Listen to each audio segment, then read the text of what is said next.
Good morning बच्चों। आज हम इस जियोग्राफी का जो 4th चैप्टर पढ़ रहे हैं वो लगभग कंप्लीट होने वाला है, क्योंकि थोड़ा सा पार्ट बचा है जिसको आज हम कंप्लीट करेंगे। तो हम यहाँ तक पढ़ चुके थे सारा इस चैप्टर के बारे में, और आज हम मॉइस्चर के बारे में पढ़ेंगे कि मॉइस्चर क्या होता है। मॉइस्चर जिसको हम आर्द्रता बोलते हैं, ठीक है, हिंदी वालों के लिए वो आर्द्रता वर्ड है। तो when water evaporates from land and different water bodies it becomes water vapour. कह रही कि जब पानी होता है वो चाहे ज़मीन हो चाहे किसी भी वाटर बॉडी, चाहे ओशियन हो, सी हो, नदी हो, कोई भी हो, जहाँ से भी वो इवोपरेट होता है, ठीक है, वाष्पित होता है, तो उसको क्या बन जाता है, वाटर वेपर बन जाते हैं, ठीक है, उसके छोटे छोटे वाष्प कण बन जाते हैं, ठीक है।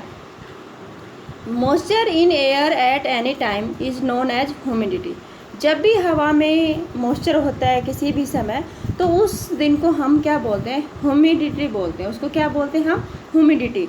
यानी कि जो अगर हवा में मॉइस्चर होती है, अगर हवा आर्द्र होती है, तो उसको हम ह्यूमिडिटी बोलते हैं।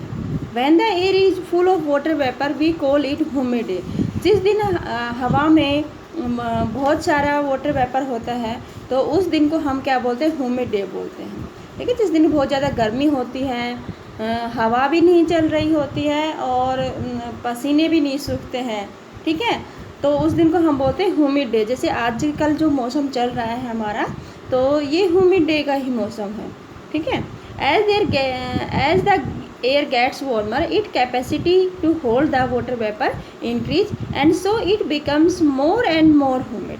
कह कि जैसे हवा गर्म होती है तो इसकी पानी जो वाटर वेपर है उसको होल्ड करने की जो कैपेसिटी है, जो क्षमता है, वो बढ़ जाती है, ठीक है, और इसीलिए वो दिन ज़्यादा से ज़्यादा ह्यूमिड बनता जाता है। जैसे मान लो जिस दिन बहुत ज़्यादा गर्मी होती है तो बारिश भी उसी दिन आती है। क्यों?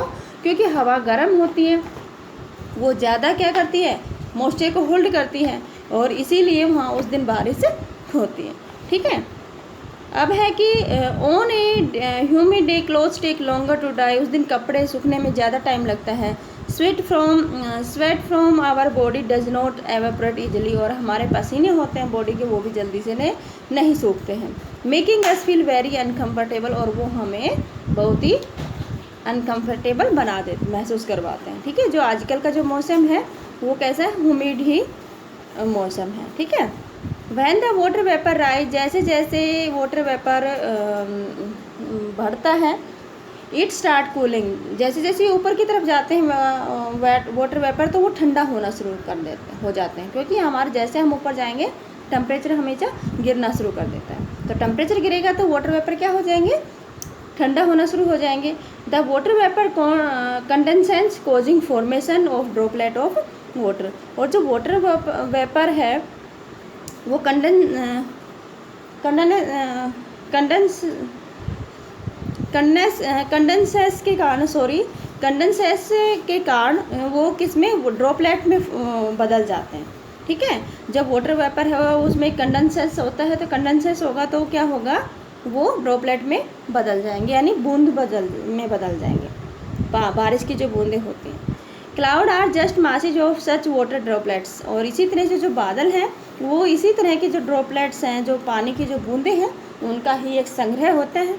और when these droplets of water become too heavy, जब ये ड्रॉपलेट्स बहुत भारी हो जाते हैं, तो वो हवा में तैर नहीं सकते हैं, और then they comes down as precipitation. और इस तरह से वो किस में आ जाते हैं, वो वाष्पित हो जाते हैं, और प्रेसिपिटेशन यानी बारिश का रूप धारण कर लेते हैं, ठीक है। Jet planes flying in the sky leave a white trail behind them. जैसे जेट प्लेन आसमान में उड़ते हैं तो आपने देखा होगा कि उसके पीछे एक वाइट कलर की एक रास्ता सा बन जाता है। जैसे आपने देखा होगा कि बिल्कुल वाइट कलर की धुआं का सा एक लंबा सा लाइन सी बनती जाती है। तो वो क्या होता है, वो इंजन का जो मॉइस्चर होता है उसका ही क्या होता है, संघनित हो जाती है, वो कंडेंसेस हो जाता है, ठीक है। कंडेंसेस में क्या होता है कि वो उसमें वाष्पित हो जाती है, ठीक है। इसी तरह से जो ट्रेल है वो क्या कुछ टाइम के लिए रहती है, क्योंकि हवा नहीं रहती है, तो वो एक ही जगह इकट्ठे भी रहते हैं। जब वो हवा के कांटेक्ट में आते हैं तो वो बिखर जाते हैं। Precipitation that comes down to the earth in liquid form is called rain. जो प्रेसिपिटेशन है वो अर्थ के ऊपर लिक्विड फॉर्म में आते हैं और जिसको हम क्या बोलते हैं, बारिश बोलते हैं। ठीक है। Most of the ground water comes from rain water. हमारे ग्राउंड का जो ज़्यादातर पानी है वो रेन वाटर से आता है। Plants help preserve water. Plants को बचाने के लिए हम वाटर हेल्प करता है। Trees on hill sides are cut. Rain water flow down the bare mountain and can cause flooding on low line area. कह रहे कि जब हिल साइड्स होता है, जो हमारा पहाड़ी एरिया होता है, अगर वहाँ के जो पेड़ को काट दिया जाता है तो रेन वाटर है वो सीधा ढलानों से बहता हुआ नीचे आता है और जो नीचे के जो एरिया है वहाँ पर बाढ़ का कारण बन जाता है। On the basis of mechanism there are 3 types of rainfall, the conventional rainfall, the orographic rainfall and cyclonic rainfall. ठीक है। अगर मैकेनिज्म के हिसाब से देखते हैं तो हमारे यहाँ पे 3 टाइप्स की बारिश होती है, जिसको हम कन्वेंशनल रेनफॉल कहते हैं, ओरोग्राफिक रेनफॉल और तीसरा हमारा साइक्लोनिक रेनफॉल। ठीक है। रेनफॉल है वो बहुत इंपॉर्टेंट है हमारे प्लांट्स और एनिमल्स को ज़िंदा रखने के लिए। It brings fresh water to the earth surface. ये हमारे सरफेस पर फ्रेश पानी उपलब्ध करवाता है, लाता है। इफ़ रेनफॉल इज लेस, जब अगर बारिश कम होगी, वाटर स्कैसिटी एंड ड्रॉट होकर तो पानी की कमी हो जाएगी और सूखा पड़ जाएगा। On the other hand if it is more flood take place. और दूसरी तरफ क्या होगा, अगर ये पानी ज़्यादा आ जाएगा, बारिश ज़्यादा हो जाएगी तो बाढ़ का रूप ले लेगा। ठीक है। तो ये चैप्टर हमारे यहाँ कंप्लीट हो गया है। आपको दोबारा से इसको अच्छे से रीड करना है और कोई डाउट हो तो आपको पूछ लेना है।